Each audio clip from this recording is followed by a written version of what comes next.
Welcome to our channel. Today we how to register with RingCentral for cloud phone system setup, complete guide step by step clearly. Visit the RingCentral website. Click on the Get Started button prominently displayed on the home page.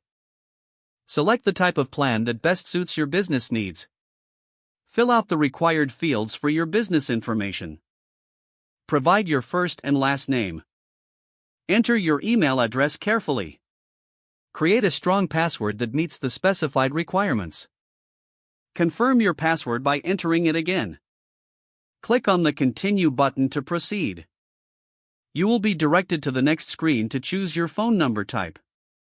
Select between a new number, porting an existing number, or using an existing toll-free number. If choosing a new number, enter your desired area code. Browse the available numbers and select one that you prefer. Click on the Continue button after making your selection.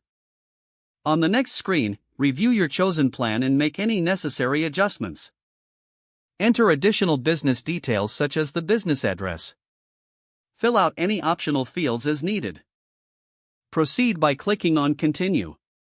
Review your order summary, verifying all information is correct. Enter your payment details, including credit card information.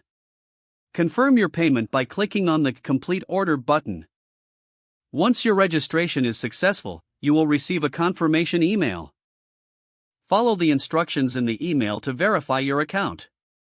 Log into your RingCentral account using your email and password. From the dashboard, begin setting up your cloud phone system by following the on-screen prompts. Configure your call settings, including voicemail and call forwarding options. Add team members to your account by entering their details. Set up user permissions according to their roles. Customize any additional features like video conferencing and team messaging. Don't forget to like this video and subscribe to our channel for more step-by-step tech guides.